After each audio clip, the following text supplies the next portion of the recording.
We are going to double our non-U.S. exports over the course of the next 10 years. We think we can do it in a much shorter period of time. That's $300 billion of additional exports.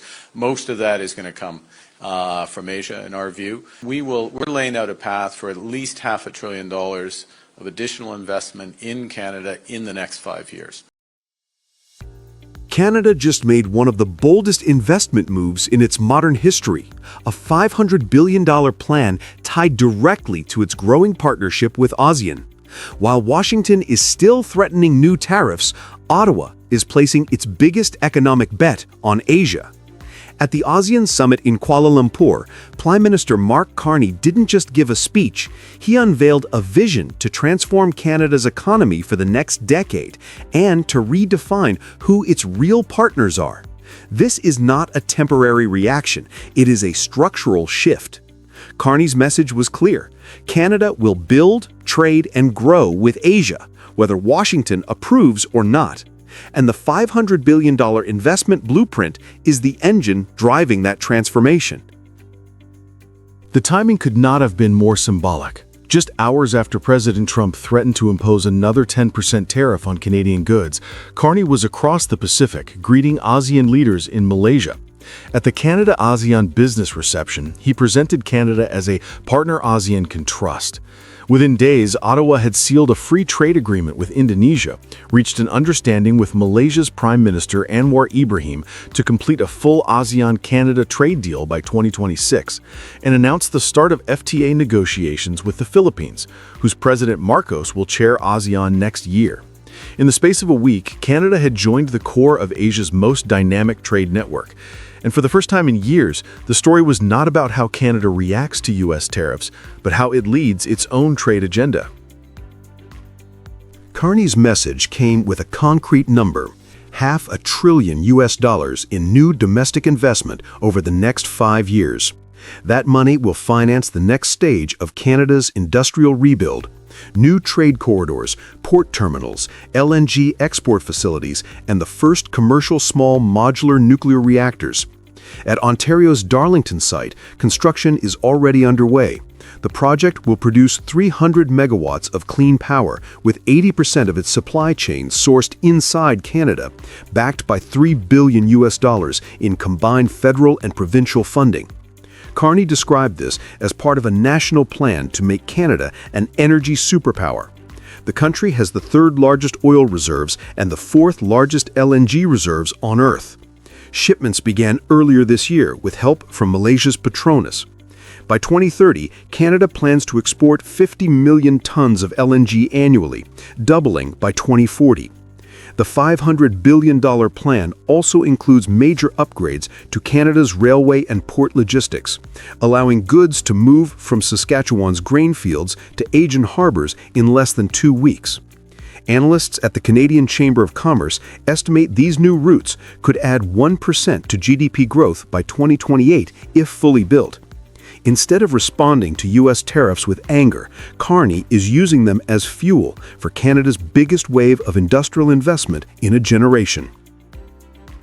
Behind this plan is a clear strategy: double Canada's non-U.S. exports within 10 years, adding roughly $300 billion in trade, according to the Canada-ASEAN Business Council. To achieve it, Ottawa is working on 3 fronts. First, new bilateral and regional pacts across ASEAN. Second, using Canada's dual membership in the EU and the CPTPP to connect the 2 blocs, effectively creating a bridge between Europe and Asia. Third, attracting capital from Asia back into Canada to finance infrastructure, energy, and technology projects. Carney's line that Canada can do more than one thing at once defines this approach. The goal is not to pick sides between Washington and Asia, but to build economic leverage with both. Trump's tariff pressure was meant to pull production into the U.S. Instead, it pushed Canada outward. The latest trade data from the Canada-ASEAN Business Council shows double-digit annual growth in two-way investment for the past decade, hitting a record $24 billion in 2024. Much of this surge came after Washington began raising import duties. Every new barrier from the White House has accelerated Canada's diversification. ASEAN investors, particularly from Singapore, Indonesia, and Malaysia, are now pouring money into Canadian energy, mining, and agri-food projects. What was meant to isolate Ottawa has instead made it a magnet for Asian capital. Economists at the University of Toronto note that foreign direct investment inflows from ASEAN alone jumped by 38% between 2023 and 2025, marking one of the fastest shifts in Canada's modern trade history. Businesses that once looked south are now looking west, seeking long-term certainty beyond Washington's politics. Trump's plan is backfiring. The tariffs built neither American jobs nor trust, they built Canada's independence. This pivot is not ideological, it is practical economics. Canada owns the resources and credibility that Asia needs: secure energy, stable food supply, critical minerals, and one of the world's safest financial systems. Canadian pension funds, managing over 1.8 trillion Canadian dollars, according to Statistics Canada, are already major global infrastructure investors. By linking them with ASEAN's sovereign wealth funds, Carney is creating a two-way corridor of capital where Asian investors fund Canadian projects and Canadian funds help develop clean energy networks across Asia. His cabinet reflects that vision. Key officials come from industry and finance rather than politics: former CEOs, investment bankers, and infrastructure specialists. They treat government as a growth platform, not just an administration.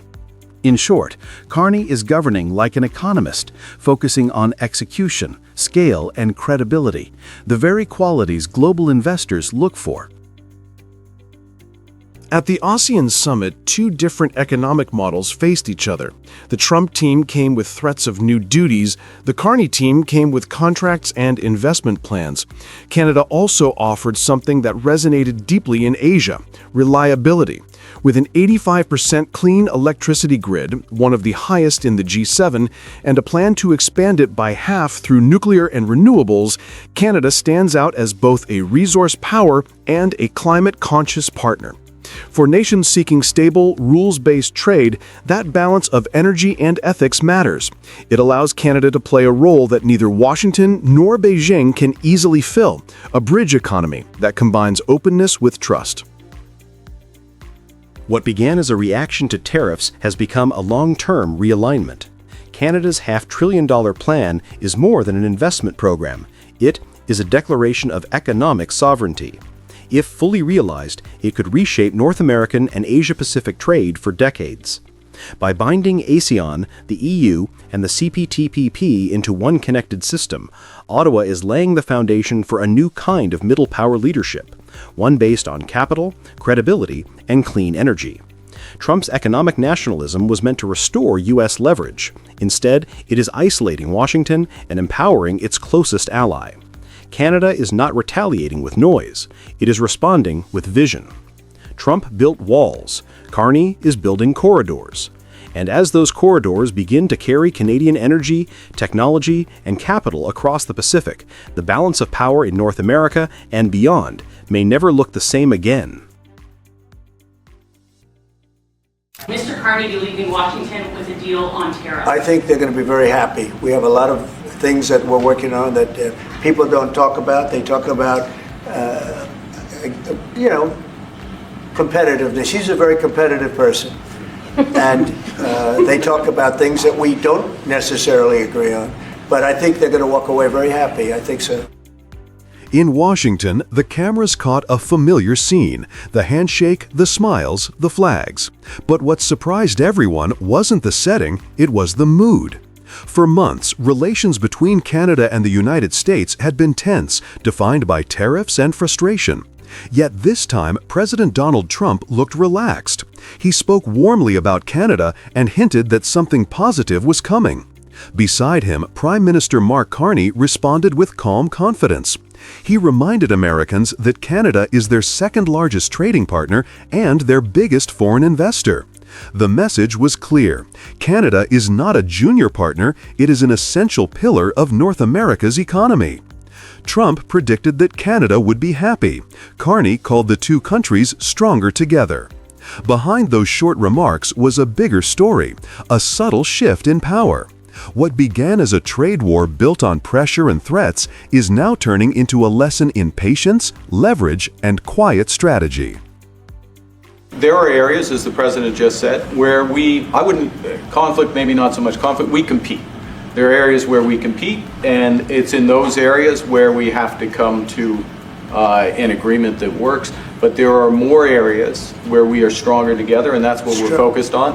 And we're going to get the right deal for America, right deal, obviously, from my perspective, for Canada. Carney did not come to Washington to plead for relief. He came to remind the U.S. how deeply the two economies are connected. Canada is the second largest trading partner of the United States and its largest foreign investor. In the past 5 years alone, Canadian businesses invested over $500 billion south of the border. And if stability returns, that figure could multiply in the next decade. Every major U.S. industry depends on Canadian inputs. Aluminum from Quebec powers aircraft parts in Ohio. Steel from Ontario frames cars in Michigan. Electricity from Canada keeps factories running in New York and Minnesota. Carney tied every number to a shared benefit, making clear that what hurts Canada also hurts American industry. Across the Great Lakes states, governors have echoed that point. Their regional economies depend on cross-border manufacturing and energy trade worth more than $60 billion each year. Many have urged the White House to ease tariffs because local factories cannot absorb higher costs. That frustration gave Carney proof that Trump's tariffs were backfiring inside the U.S. itself. Rather than confront Trump directly, Carney used calm, data, and tone. He spoke about deals that work for both nations, focusing on competitiveness, not conflict. It was a message Trump understood. Kellyanne Shaw, the former White House trade advisor, later said Carney was building natural chemistry. But in truth, it was strategy. Carney knew that Trump values personal rapport as much as policy. That diplomacy began to pay off. For the first time since the tariff conflict began, Trump described Canada as a valued partner instead of a trade problem. The change was small but meaningful. Trump's tone changed because his policy is hitting its own limits. When he launched tariffs under the International Emergency Economic Powers Act, he aimed to punish trade partners and boost U.S. production. Instead, costs climbed and business confidence weakened. Canada's role in that equation is critical. U.S. automakers source up to 40% of their parts from Canadian plants. When tariffs raised material costs, production in Michigan and Ohio slowed. Construction firms reported higher prices for aluminum and lumber. Even cabinet and furniture makers, once supportive of tariffs, warned they could face price increases of up to 20% by early 2026. The tariffs meant to protect American jobs are now threatening them. That reality forced Trump to soften his language. In front of cameras, he spoke warmly about Canada and hinted at something positive to come. His America First rhetoric suddenly carried a note of cooperation. The White House needed that shift. The administration was already dealing with a budget stalemate and rising inflation. Alienating Canada further risked cutting off supply chains that feed American factories. Governors from Michigan, Wisconsin, and Minnesota have warned that continuing tariffs could lead to layoffs before the Christmas quarter. In this environment, Carney's composure worked. His visit gave Trump a moment of stability and diplomacy, while Washington looked divided. Both leaders left with political cover, but Canada left stronger. There were no new tariffs, no escalation, and for once, restraint from a president who thrives on confrontation. My takeaway from this bilateral meeting was very much an American first tone as well as a Canada first tone coming out from both leaders saying, look, we have a really important relationship, one of the largest trading relationships in the world. We are the closest of allies and friends, but we are also competitors when it comes to some of these key sectors. And I think the relationship between nation states is complicated, and both of those things can be true at the same time. The real gain from the October meeting was not a signed deal, but a new tone. Carney secured a technical channel for ongoing talks on steel, aluminum, autos, and lumber. In trade diplomacy, keeping that dialogue alive means influence. It gives Canada a voice before the 2026 USMCA review even begins. While Trump seeks short-term victories abroad, Carney is playing the long game. He suspended the digital services tax and scaled back counter tariffs before the visit. Small moves that reopened communication. For investors, that stability has already shown results. The Toronto Stock Exchange rose modestly after the trip, driven by industrial and energy shares tied to U.S. trade. Domestically, Carney gained breathing room. His critics at home had accused him of failing to deliver results. After the meeting, Trump himself praised his negotiating skills, which strengthened Carney's credibility. He now appears steady and patient, guiding Canada through turbulence without confrontation. Beyond Washington, Canada is building influence through its provinces. The premiers of Ontario and Quebec continue working with U.S. governors in the Great Lakes region, forming a cross-border coalition of economic allies. These local ties, built through decades of trade and shared industries, have become Canada's quiet power base. They give Ottawa indirect sway inside the U.S. political system, bypassing the volatility of federal politics. The October visit therefore marks the start of a new phase, one where Canada negotiates from endurance, not desperation. Trump's tariffs were meant to show American dominance, but they revealed America's dependence. The more Washington raised barriers, the more U.S. businesses felt the pain. Prices climbed, governors protested, and pressure for cooperation grew. For Canada, this is a quiet victory. It did not come through confrontation or slogans, but through persistence. Carney turned a hostile policy into a reminder that the prosperity of both countries is intertwined. He avoided escalation, kept economic dialogue alive, and positioned Canada ahead of the next trade review. The meeting ended without signatures, but it changed the story. The world saw a U.S. president softening his stance and a Canadian leader who refused to bow yet earned respect.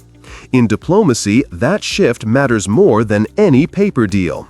Trump once tried to make Canada bend. Instead, he gave Ottawa the leverage it needed to rise.